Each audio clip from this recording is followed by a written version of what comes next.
And did your great grandfather ever envision that his great great grandson would be a king of gold and totally throw it? If you own 10 bricks of gold in 1929, you will be able to buy a house. If you own 10 bricks of gold right now, you'd be able to buy a house. So it's probably the only asset which is kind of. I always think about investments as specifically with jewelry, the model would be might not be a token, might be an NFT. Around in the 1970s, gold used to represent 5% of total sort of financial assets. Gold still the right investment?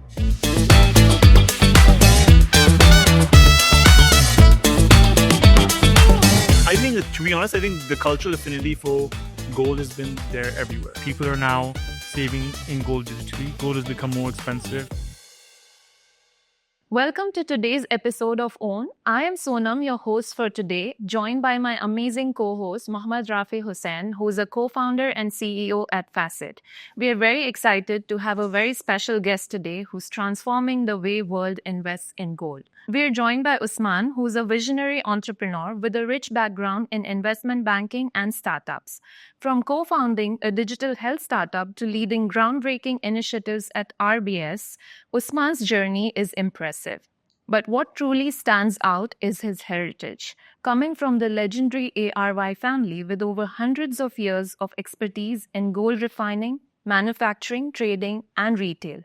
Let's dive into his story and the future of gold in digital age. So before we begin, over to Rafi, because we actually ask all our guests this one question. And yes, over to you, Rafi.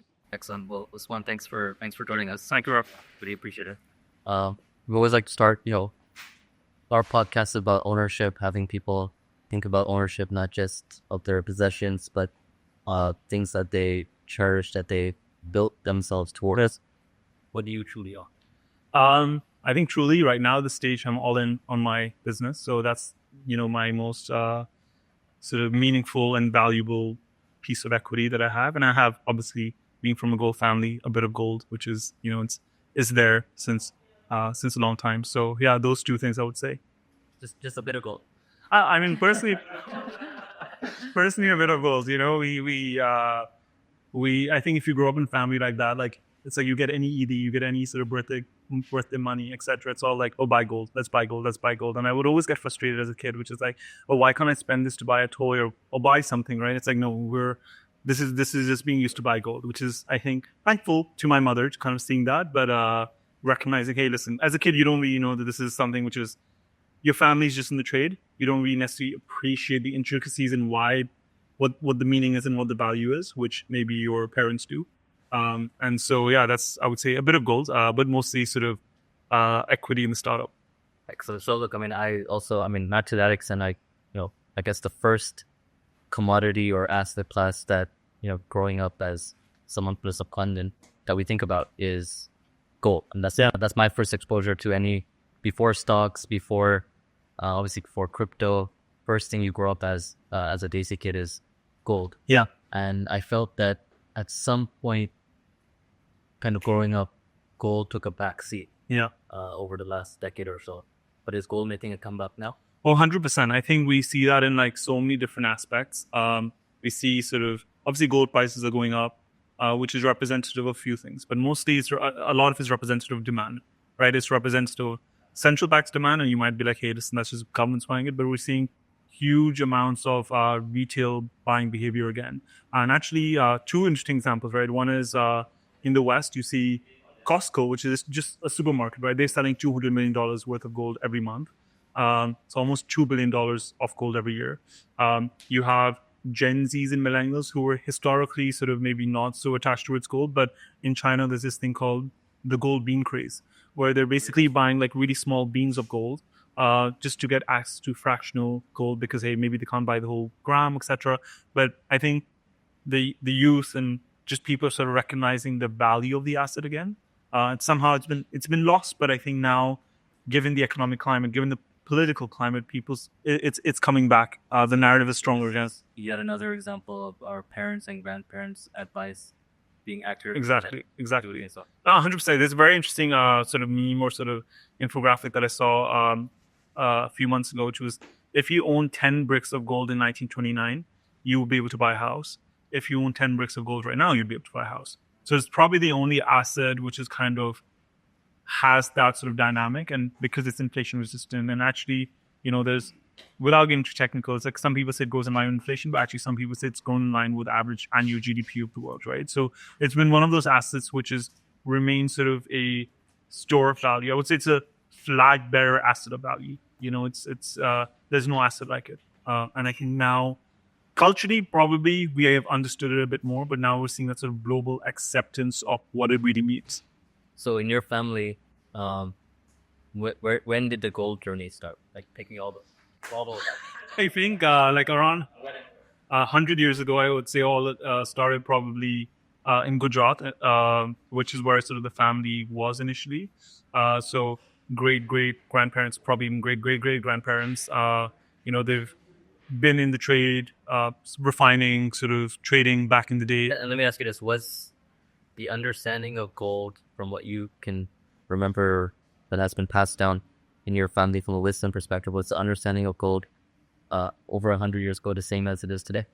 Different, same? Like, what was it back then? So why did your family go into it? Was it with the same goals in mind? I think it's been you have like a very intricate understanding of what the trade means, and that definitely gets passed down, right? I'll give an example. Like when we were kids, and actually my mom has a story, and I would say we had the same sentiment. And my mom says that she would always sense when her father was not in a good mood because of the gold prices, right? And that's just I think we sort of saw that, like my granddad, and maybe he was a bit stressed, etc., because of his routine was waking up at 8 o'clock in the morning, working till 10 p.m., then waking up at 2 o'clock again because some markets are shutting. So it was good. His sort of daily routine was navigated by prayer times and gold price market times. So that dynamic was always there. But I do think there's obviously an understanding. Okay, this is an asset, but I would say recent times, like my mom, for example, it's back in 2002, 2003, and she told my granddad gold prices will go above $1,000 or $1,500 per ounce. That's when gold price was $300 per ounce. And if somebody told that, and this, he said, you've gone crazy. She was like, hey, listen, just park a bit of money in gold. This is going to go up significantly. And this is like 20 years ago, gold has gone up 10 times, right? That understanding came from because of her academic understanding, because she studied it in a different lens. From a more economic point of view, I think there's one, it's like you're trading in it, you understand refining, you understand manufacturing, but then gold is one of those assets which is this huge economic layer to it, right? And that understanding probably has more so come in the newer generations versus the older generations. So, while talking about gold, I want to ask you that why is Dubai known as the city of gold? Yeah. And why it is a hub of innovation and gold trading? Yeah. I think few things, right? One is that it's the world's largest vertically integrated gold market. And what I mean by that is when you think about markets generally, the gold markets as well, they're very isolated. Switzerland's been known for refining. India, there's a bit of manufacturing, obviously huge retail market.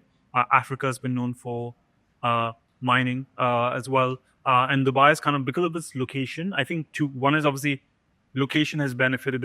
It's been this sort of center where a lot of gold is coming from Africa to be refined here. And then it goes out to markets like India, etc., from a manufacturing point of view. And then, so it's like you have not just retail, you have manufacturing, you have refining, you have trading, you have this sort of, because of this location, you have this sort of melting point of a bunch of different activities which are happening in one place.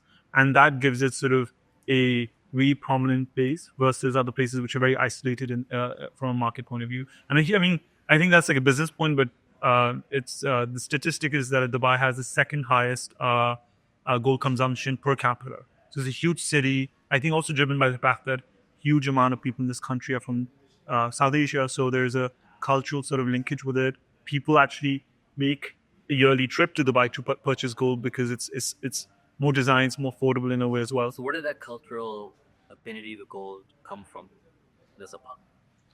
I think it's been, your family is right in the heart of that. Yeah. I think, to be honest, I think the cultural affinity for gold has been there everywhere, right? It's somehow in the Western world in the 1970s, after the collapse of the gold standard, that got lost. And a lot of our narratives always get taken over the Western world. But in our part of the world, it's always been, right? If you think about, firstly, gold's been there since millennia, right? So it's the only asset that has that sort of store of value, true, tried and tested. But in our part of the world, I think people sort of just, it's the only way. I mean, you mentioned that it was your first exposure to you as an asset, but if you think about, in my views, it's the most understood investment asset of all time, which means that whether you're rich, whether you're poor, whether you're male or female, young, old, you get what it is, right? It doesn't require a certain level of maybe education. Everybody gets this is gold, right? And so it's the only way that a lot of people save throughout their lives because people don't have access to bank accounts, etc. So I think that cultural affinity has been there globally. I think for us, because maybe culturally it's women like wearing a lot more jewelry. Women like it's something which is given in weddings because I think parents sort of see it's like I think about like our families, right? That there's tradition of giving a lot of gold to the girl for when she gets married, right? And it's because they know it's a store of value, right? So it's like, oh, if come Hail May rainy day, this is going to save you if you ever need it, right? Which is that understanding's been there for a while. So I think it's not necessarily, and it's in the Chinese culture as well. It's in the Southeast Asian culture. It was somehow lost in the West, and that kind of took over all the narratives. But it's always been there, and now it's returning. Now it's returning. Yeah, and now, so let's say you're 25, 30 years old. Yeah. Is gold still the right investment? Yeah. If so, what? So I think few things. I always think about investments as one should not be all in. Like I think if you look at anybody's portfolio, right, there should be a bit of cash, very liquid assets. There should be a bit of gold. There should be a bit of real estate, maybe some higher risky assets. So I think what is happening is traditionally, actually, this is an interesting stat where pre-1970 or around in the 1970, gold used to represent 5% of total sort of financial assets which people invest in. That reduced down to 0.5% in the past 30, 40 years, right? Now we expect that sort of it's expected to go up to 2% in the next 5 to 10 years. So I would still say, I think one of the things is that there's this whole macro climate about gold, which is from an economic point of view, we're seeing the US sort of debt balloon, which means that sort of the prominent place that the US dollar has taken in as a part of the reserve currency of the world is waning away a bit. People are shifting towards gold, so that is driving a lot of demand for it. I think we're also living in a world which is, I would say, we're moving towards a new world order in a way, right? It's a multipolar world. We're seeing this play out real time with the different sort of conflicts that are happening and the changes that will actually happen over the next 10, 20 years. And that means that gold's sort of position as that safe asset which people will flock to is going to continue. So let me ask you in very simple. Let's say that I'm 25, 30 years old. I'm making my income in, let's say, Pakistan rupee, Indian rupee, Bangladesh taka. Can I lose money if I put money consistently in gold? No. So I think historically, what is the evidence that tells us that for next 10 years, that every single month I put 100, let's say, rupees in gold every single month for the next 10 years moving forward? Historically, how protected us? So if you like daily cost average, right? The statistic is that gold has grown at the past 10 years, it's a bit different, but over the past 40 years, it's appreciated at a rate of 8% year on year, which is equivalent to what you would say the S&P 500 is. So if you were to, your sort of asset would appreciate 8% year on year. So it's as good as the American stock market. Exactly, as good as the American stock market. The challenge with gold obviously has been that maybe it is very liquid, but it's not as tradable as in the last 10 years. In the last 10 years, it's I think it's around 200-300%, right? So it's significant more than it was. Exactly. The last year it's been 30%, right? 25 to 30%. So and that's, I think when we look at sort of estimates, people are saying, is gold going to hit $3,000 by next year?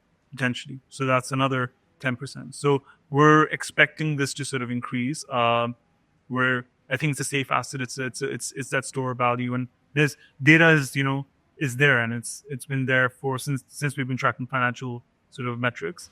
And so, this is the sort of, as I said, ultimate flag bearer of store of value asset.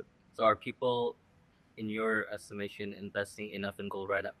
Not as much, but it's happening. You see from the institutional angle, family offices are allocating more to gold because everybody's sort of understanding it. Retail is now coming back on in the Western world. Is happening in our part of the world. Actually, this is interesting, right? Because I think this is where a lot of the work that we're doing lies in that. For example, in India, for the first time, silver has gone up because people can't afford gold anymore. So that's the other thing, right? Which is, if gold is becoming, it's an asset that our part of the world has always wanted. but it's now becoming slightly inaccessible because of how expensive it's becoming. Then there's a lot of beauties of sort of tokenized gold or gold in a digital manner, which allows people to still get access to that asset, but in a more accessible manner. So coming back to your personal journey, you were in investment banking, and you coming from a family heritage of media. Like, did you ever feel the pressure of being towards the media side, and how did you end up towards the gold side? It's interesting. I always wanted to be, when I was a bit younger, I wanted to kind of be a director at some point. But I think it was kind of what movies? Yeah, movies. I was like, hey, listen, I want to do this. I don't think it was like actively encouraged. It's interesting because so is this irony, is this dichotomy. Like, it was never actively encouraged by my mom, the grandparents saying, hey, no, this is not what we do. I'm like, okay, but we own a media network. But it was not like, oh, you don't want I don't want you to. We don't want you to be a director. So I think that was not actively discouraged, but it was like, okay, hey, listen, we're not sure if this is something you want to get into. And so I sort of really actually got involved in student politics at that time, when I sort of, my interest in movies and stuff was still there, but I was like, hey, Was it just directing or acting? both. I think acting initially, and then I was actually directing this a lot more. I think the idea of creating something instead of just going out there was far more enticing. The reason I asked that is because we can obviously play the clip of you acting yesterday. I would actually play that in the podcast. But I think acting, the idea of creating is far superior sometimes. So I was like, okay, actually, no, it'd be really cool to create something. Which I think is similar to founder, right? So maybe that's where like the seed of maybe being a founder, sort of the idea of creating versus being in something was there. And then, I think just kind of, life sort of, I got into finance by just not knowing what investment banking was, right? It was just you're a university and you're an economics student, and everybody is applying for banking internships. It's just like, how it is, right? Everybody's applying for banking consulting. So it was one of those things which kind of just happened. But a lot of it was also driven by, I wanted to sort of prove myself outside this apparatus, right, of the family. It's like, first time you're getting out of home, you're going to a foreign country, nobody really gives a rat's who's, they gives a crap, sorry. Nobody cares who your family is, right? Or where you come from. And it's just more about, hey, like, trying to figure out who you are as a person. So I think part of that whole thing was actually going on this journey of entering finance was about discovering myself and discovering what I'm actually without this whole, let's say, institution behind me, right? Privilege. Without privilege, without this institution. I think that's something beautiful with that, because, hey, I think always being ambitious and always sort of being inspired by sort of the people who build something out by themselves. Or no, I think most people are not truly self-made. I don't think I'm truly self-made. There's always, we come from privilege, etc. But how much can you go outside your existing sort of environment and do something without the help of that? I think that's something super powerful. So a lot of that was moving towards that and apply for the bank. And did you feel the pressure of living up to the ARY legacy? At some point when I was very young, yes, but I think at some point you have to divorce yourself from that, right? Because without getting too philosophical, you understand that, hey, legacy is one thing, money is also one thing, but money does not ultimately mean happiness, right? Fulfillment is equally more important. Somebody who is maybe not as wealthy or might be actually more happy and fulfilled in life. So at some point, you sort of have to divorce yourself from that, because it can be too much, right? Because you're constantly thinking, I have to meet this, have to meet this, have to meet this. And it's like, you really want it as well. So you have to figure out first, what do you want in life? And to be able to figure that out, you have to divorce yourself from this idea of living up to somebody or living up to some legacy, because that's not necessarily conducive. And some people, get bogged down their whole lives by trying to do that. And what ends up, I think every single successful person has become their own person, right? They're not trying to be like, oh, I'm trying to be like Bill Gates, I'm trying to be like X person, right? Because then you get lost. So every person who's trying to do something has tried to be their own person. And I think that's like, you have to figure out, right? You have to figure out, right, how am I going to be, and who's that person? And what does that person want? And then you kind of just follow that journey. So, I mean, I totally agree. But at the same time, I think, people do draw inspiration from people in the past. Yeah. So let's kind of walk us through how you were inspired by, first of all, ARY is named after a person. Yeah. Maybe you can just walk us through, how this all came to be.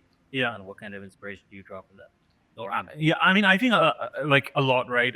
So early, obviously, grandfather who he came to Dubai in 1969, and to sort of collect money from somebody who owed his father money, right? And he came here and he saw something. His grandfather was ARY. So his initials are Abdul Razak Yaqub, and he was the founder.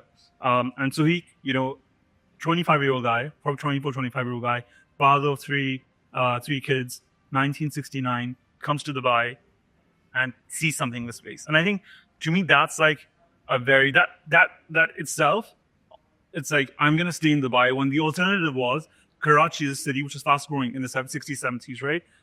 Very fast growing, lots of capital, lots of investment going. Definitely the far better option. Dubai wasn't like this. It's pre-UAE as well. Pre-UAE as well. So he decided, hey, he called his father. He said, I'm going to stay here. And his father was like, you're crazy, right? What are you? And what are you seeing here? He's like, no, I see opportunity, I see value here. And so he told his father was like, hey, I will just inherit you. And he was like, his father, actually, this money that I received, this is my inheritance.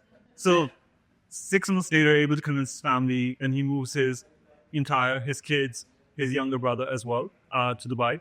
So one of those kids is your mother. Yeah, exactly. And so they all move here, and I think that sort of itself is, hey, there's to be to sort of have the vision to notice that, hey, that there's nothing here, but I see opportunity. That's very few people have that. So I think that's very inspirational, because shows that, hey, if you really want to do something worthwhile, you have to go against the grain most of the times, and you have to go somewhere where others are, and you have to see what other people can't see, and very few people have that capability. I think I don't know. I'm still trying to figure out whether it's an innate you're born with, or whether it's something that is kind of you develop that. I think that's also I do think there's a lot of about sort of the prayers of your ancestors. I think there's a lot of that for sure. And my granddad always sort of gave reference to his grandmother sort of giving him a lot of du'as and stuff. And this is why he's, so he was always like, okay, wherever I am, because it's because of the prayers of my ancestors.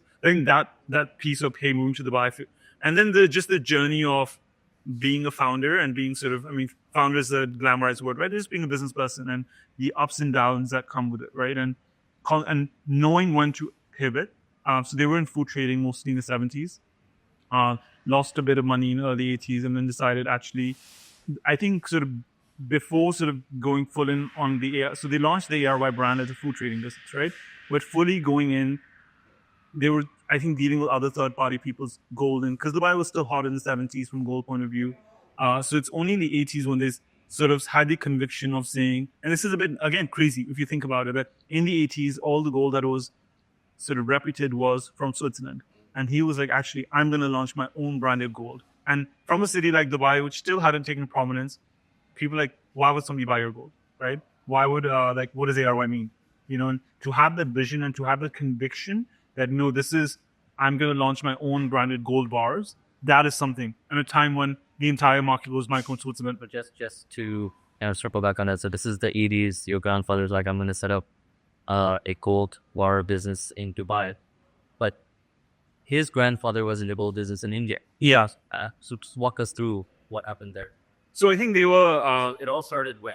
Like this is the thing. When did gold start in your family? So this I've been trying to get, because unfortunately a lot of people have passed away. But we sort of, the earliest I've been go back to sort of great grandfather. So my grandmother's father. So my granddad's wife, my grandma's father, was also in the gold business in India, and he was known as Surat, and he was kind of the titles, like colloquial titles like King of Gold, and somebody was King of Silver, etc. And because they were just very. So your grandmother's father had a title of King of Gold. Yeah, and it's like, okay, that because he had so much gold under his, they'd keep so much gold at home. So maybe it's a colloquial title. I don't know exactly, but it's just like okay, because he was flourishing in the gold trade. And then my grandfather's sort of grandfather was also in the gold trade. In also in India. Yeah, also in India. And actually, they were competitors. My grandmother's father and my grandfather's grandfather were competitors. And then they got married to somehow this is how life is. So they were in the gold business as well. So, and maybe ahead of that, somebody was in the gold business. So they were all in the gold business. Then partition happened. Moved to Pakistan. My grandmother's father lost a lot of money. I think that side of the family decided was not in the gold business anymore. My grandfather's father set up the first sort of one of the first registered refineries in Pakistan, right? This is correct. In Karachi. So they've kind of been there. I think actually going to the food trade was different was not what was expected. But again, I think the market that my granddad saw was, hey, there's a lot of people who live in Dubai who are from Pakistan now, and they want their own home food products, right? So achars and chawal and whatnot. Also your grandfather's way of trying to make his own name Exactly. and finding himself back. Exactly. And I think I see parallels with that in my story, right? Which is spend a lot of my 20s trying to build my own. And I think it's so powerful to do that. And I recommend anybody who's kind of born in such environments to be able to like go out and figure what you are, figure who you are, because it gives you this sense of confidence, which I don't think you naturally gain from being always tied to a legacy, right? Because your self-worth is then tied to the legacy versus actually your self-worth should be tied to who you are as a person. I think there's a lot of parallels in that. So lots of inspiration to kind of be taken away from those like, hey, he decided to move here, see that this is the city I want to be in. Decision number one, which goes against the grain. Food business, decision number two, that goes against the grain. And then 70s go well, 80s lose quite a bit of money, almost go bankrupt. To Rebuilds, and that's life, right? going back to gold. And that's life. And that's like, I think like, I mean, I haven't had the exact sort of, but you know, I sort of banking career, going to startup failed massively. Switching from bank. Kind of gone broke in a way. And it's like, hey, listen, I'm somehow like, if I found myself my way into this industry, which actually I would say I ran away from most of my life, right? But just to go back to your grandfather, if you ask want to put it, Sorry. but so back in the gold business in the 80s, obviously ARY has a lot of brands now. How did that take shape? I think it started with kind of, hey, we're going to launch our own gold bar. Yeah. And that was kind of the first decision that we will be the first sort of player out of Dubai to do this, or first player out of this part of the world. And that's where kind of the ARY brand started. I think 4, 5, 6 years later has built a huge reputation in the industry. The ARY brand's trusted. In Pakistan, I think we were sort of we were actually the people, like he was the person who sort of suggested to the government to regulate the gold trade. So that even though the jewelry industry was really active in Pakistan, the gold trade of gold coming in was actually not regulated. In the sense it was illegal to actually, it was British era laws that gold was not allowed. There was no gold imports to be allowed. So he pushed the government that, and actually for a long time, he's like, listen, there's a huge industry that you have, and you're missing out on significant amount of tax revenue. So why don't you sort of regulate the gold trade? So regulated the gold trade, launched a bunch of initiatives in Pakistan, which did really well. In Dubai, I think 1996 was the Dubai Shopping Festival. We launched the first sort of the coin that kind of celebrated that sort of the first festival. The first Dubai Shopping. Yeah, and then there's something which I think launched called Rainbow Heart. I don't know if but it's quite sort of a infamous or quite a popular sort of piece of jewelry which became very viral in the 90s, right? And it was basically kind of this technology which actually my granddad's brother saw in Switzerland, which I think UBS was using this technology for their notes or for printing notes. And he was like, actually, how can we use this sort of technology on gold, right? This sort of rainbow reflection.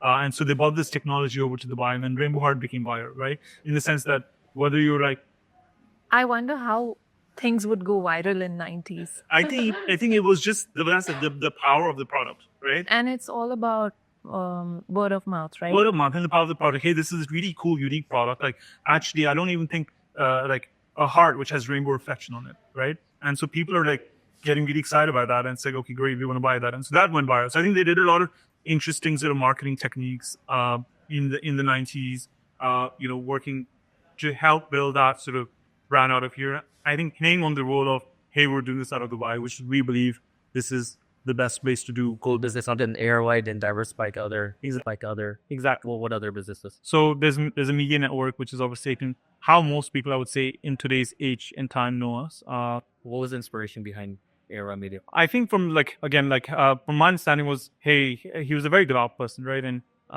praying 5 times a day, very practicing, very simple. But one of his dreams was, hey, how can we, he would travel a lot abroad to the US, to the UK. And I think the idea of missing the sound of Azan, which in Dubai, we take for granted because alhamdulillah, there's mosques everywhere.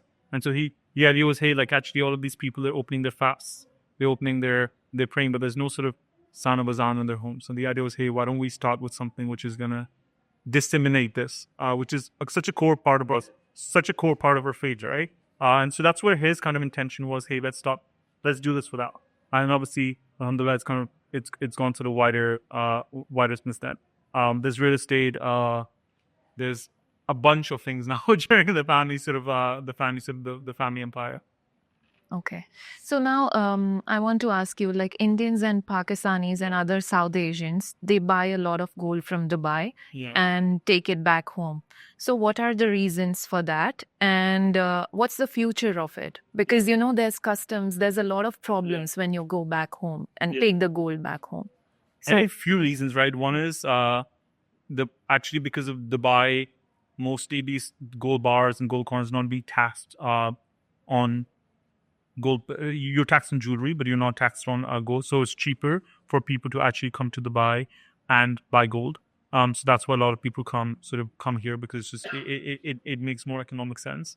And is there a quality difference? I would say the one beauty of doing it in a place like Dubai is that the trust element is there, right? You could go into any jewelry shop in Go Souk in anywhere in Dubai, and you know that, hey, I'm not being cheated, because there's just standards everybody's following, because that's how business is done here, right?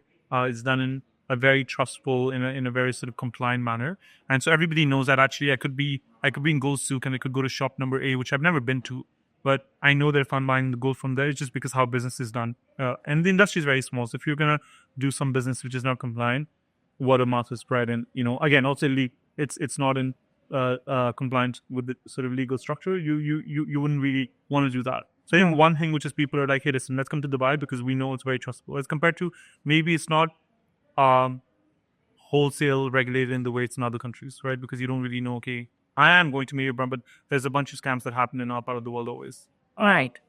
I think where this heads into the future is, we see this playing out in the Indian market really well, which is people are now saving in gold digitally. Gold has become more expensive. So, 1 gram is, I think, $85 or above now, which means that actually it's not necessarily affordable for everybody, but everybody wants to save in gold. So I think what we're seeing now is people saving in gold digitally, saving as low as fractionally in 10, as low as 10 rupees in India, for example, which is pretty cool, right? So giving the people who may not necessarily have access to the more sophisticated markets, such as stocks and bonds, to actually be able to access the asset that they really only want to access, right?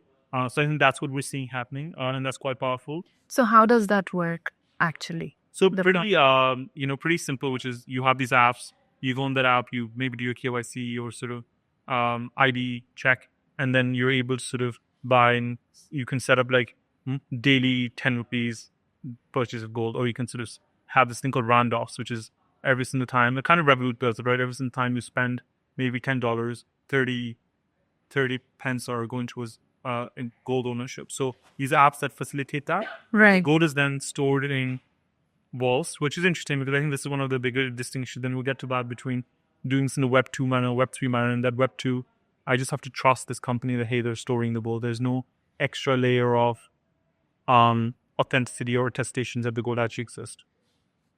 Got it. So your family, I think you were telling me before that there were some initiatives to kind of incentivize at least Pakistanis to save in gold. Yeah. Can you tell us more about that? So I think it's been, like after us helping regulate the government, and we became one of the first sort of importers of gold in the country, launching something called sort of Sona Committee, right? Which was at that point in time, hey, how can we help people against saving gold because people save for their kids' weddings, their kids' education, and it's probably the only way people are used to saving in our part of the world, right? So how did it work? They just launched this initiative, which was again through sort of back then TV wasn't there, so I think just through sort of printed media at that point in time, to be able to incentivize people to, hey, we're giving. And again, imagine like this is in Pakistan where gold trade wasn't regulated, but now it's regulated. We're doing this in a really nice and compliant manner, so people have trust. And it's like, hey, you can save as a small amount, bring it up, kind of like how like in our parts of the world, like our moms and our grandmoms participate in committees, right? Which is like, I'm saving 1,000 rupees every single month. What is committee? A committee is, I mean, it's a way for a lot of people in our part of the world. It's like a savings sort of group where people come together, and maybe it's a group of 12 ladies, right? And every month, everybody contributes a certain amount, the same one usually. And then 1 month of the year, that Lady Eastern will come to receive all the incomings, and so that's a way of people to save. And because there's no other incentive, there's usually people don't have bank accounts collected, and people don't have bank accounts, and it's also a nice social element because then the committee becomes not just saving, let's save together, but hey, we'll have like a monthly dinner or something, and so it's a great way for people to actually socialize and make friends. And then the goal with the gold bag committee was what? It kind of how did it work? Details are a bit sparse in my mind, but I think it was kind of taking a bit of that sort of same sort of ideology, which is, hey, let's people want to save in, so it was not necessarily the social element, which I think is something that now it's much more easier to explore, but it's like, can you save a bit every single month for the next, let's say, 2-3 years to be able to, let's say, to get to a goal, right? And that's so powerful because this is an asset which we know is inflation resistant. So you're actually saving value instead of saving in rupees. We were discussing it before we started, but let's say you were in a 12-month committee last year in Pakistan. The difference between you getting yours first versus yours at the end was probably like 20%. Exactly. So now you, let's going back to your grandfather's parallel here. Yeah. You were investment banking. It worked out well. Yeah. But now you're back to gold as well. Yeah. So where are you going? Yeah, so we're basically kind of, I think our vision for ORO is pretty sort of, it's big, right? Which is, hey, we believe that this asset is two things now, I think. One is, as I said, traditionally flat bearer stored value. But actually, we think there's through the partnerships that we've developed is that, hey, this is actually also an income generating asset, which is new. People in the industry know that gold can be, but actually now we want to demo. So idea is, hey, can we give gold access to every corner of the world, right? And wherever you are, you could be based in a very remote country where there's no retail gold market. And then you're able to get access to that asset in a fractional manner. But B, can we also, hey, you can also earn an income on it. And this is far superior to any sort of, gold is appreciating at 8% year on year, plus you're able to get 4% on it, right? Plus that's 4% if you're able to compound it. That is far powerful than any other asset. So you're not just protecting your wealth, you're growing your wealth. And then final piece, I think, is what we want to sort of build out is we believe gold can be this huge unlock for private credit in the emerging markets, which is, when we think about there's two big gaps from a finance point of view in a bunch of sort of global south where people are unbanked, but even if they're banked, they don't really have access to credit because credit, and so helping facilitate that through gold, I think there's a huge unlock there. So why Web3? I think few things, right? One is allowing it to be global. But B is actually, I think that's B. I think A is that Web3 and crypto has a really unique architecture, which allows you to build additional utility for that asset, which you haven't been able to do in Web2. Because Web2 is very sort of closed loop. Let me just buy and sell this asset. Maybe there's a bit of yield, but you're not able to do a lot more with it. Here, actually, with Web3, you're able to make this asset into more than what it is in Web2 and in a far superior manner. In the same ecosystem, I can buy and sell actually at way cheaper rates at international spot prices, right? Because right now you were saying before that in Pakistan, if you want to buy gold, just say you have to pay 80%. It's 18% tax. India is 3%, right? But let me ask you this: why is the government disincentivizing Pakistanis from saving in gold by putting an 18% tax? I think, with the Pakistani government, there's no thesis. Their IMF, is pushing them to tax certain sort of sectors, and they tax. I don't think there's a necessary thinking, right? Ultimately, the outcome is that it's disincentivizing Pakistanis to sort of save because this asset, which they really treasured, is now becoming inaccessible to them, right? Which it shouldn't be because actually, on ORO can average Pakistani buy gold. Exactly, right? And they can buy without the 18%, they can buy gold at sort of international spot rates, which is usually in a way cheaper than the Pakistani sort of gold market rates because it's every local gold market is driven by its own supply dynamics. And so the Pakistani gold prices are always a bit higher than the international spot price. So, hey, you can actually get access and as low as 10 rupees because currently 85 grams, let's say 1 gram, that's almost like 15, 20,000 rupees. The average salary in Pakistan is like 50, 60,000 rupees. So most people can't even afford to buy a small gram of gold, which we think is quite $85 is fine, right? But for most people can't afford that. But hey, if I'm allowing people to invest as low as 10, 15, 20 rupees, so that's number one. And then actually I can earn a yield on that if I just wanted to save. And I know like most people have this idea. You can get these underlying appreciation of the gold price and you can all earn a yield. Yeah. What's the yield? Like 4%. Okay. Yeah. So let's say that we save $1,000. Yeah. Let's say that I come on ORO. hopefully will be on Facet. I put $1,000 into ORO. What happens? So what happens is that once you've sort of bought, let's say, one token, right? And now you have the option of staking that token. I put $1,000. Yeah. Buy whatever, how many tokens? Yeah. Like I put that. That's all gold. All gold. And that gold is whenever somebody makes a purchase with us, we have a gold. We have gold that is backed one-on-one with reserves, with secure blue chip custodians.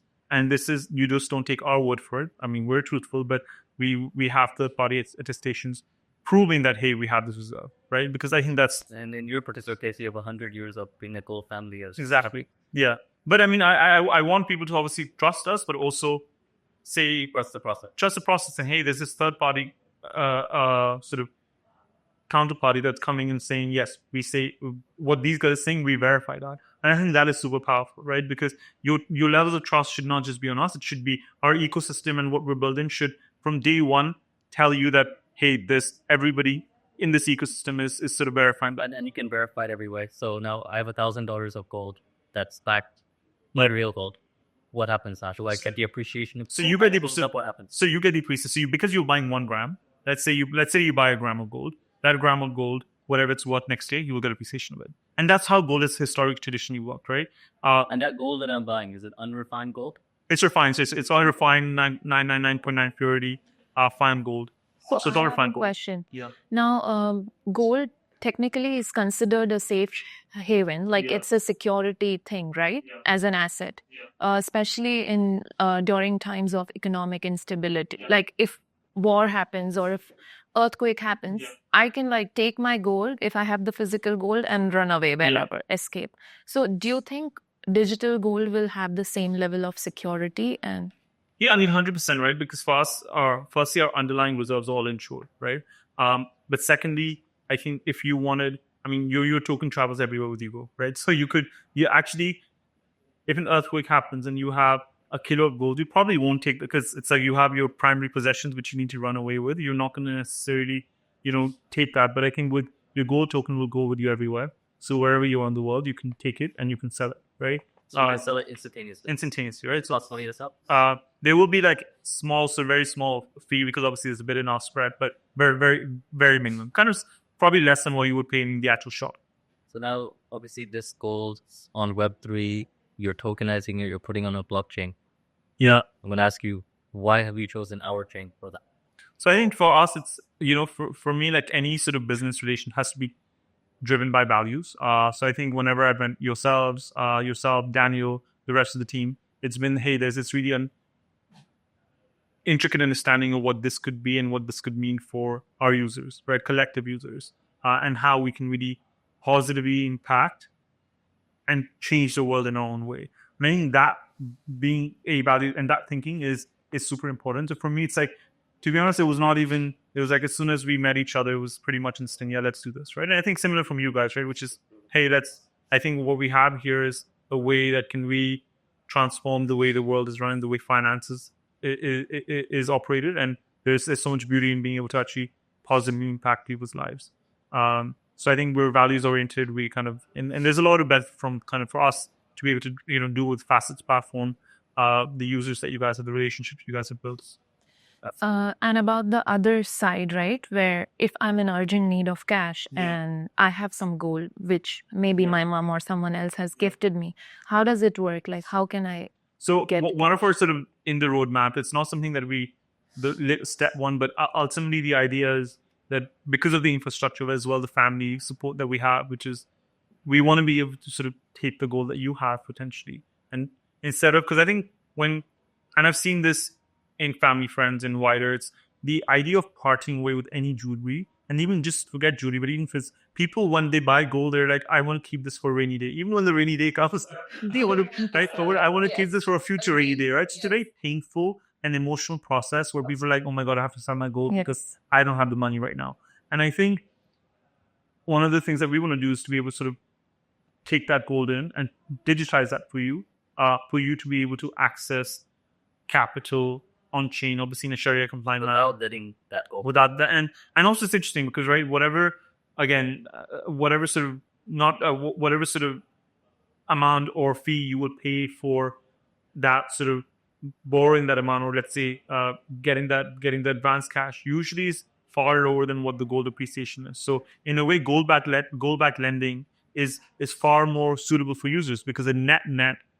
So You come out on top. exactly. And I think a point I wanted to make with you and kind of tie it all the way back to even the values of why we like working with you is that the gold-backed lending is a very pure and true form of Islamic finance. Exactly. Right? And people ask, Islamic finance fake? Is it real? Right? Here's a great example of how our faith has identified a very powerful way where someone can fulfill their short-term needs.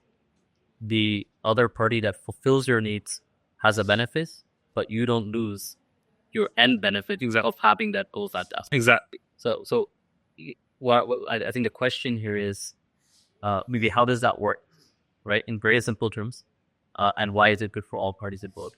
Yeah, so pretty simple, right? In the sense that you have some jewelry. We would have sort of, let's say, centers where you would be able to deposit your jewelry. There's obviously a process of verifying that either it's a gold bar, it's a jewelry, that this is actual gold that we're saying.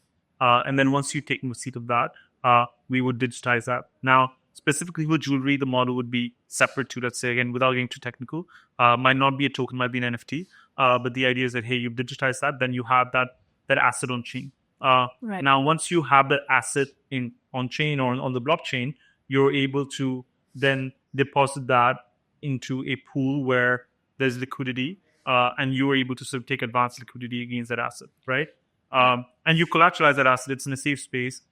You get your funds. Right. The person who's giving the liquidity is able to sort of earn a return on that liquidity in a Sharia compliant manner. So for them, it's great because there's not a lot of ways that they're able to earn that sort of liquidity in a Sharia compliant manner, and they're able to earn a liquidity based on an asset which they know also has value, is collateralized in a safe space.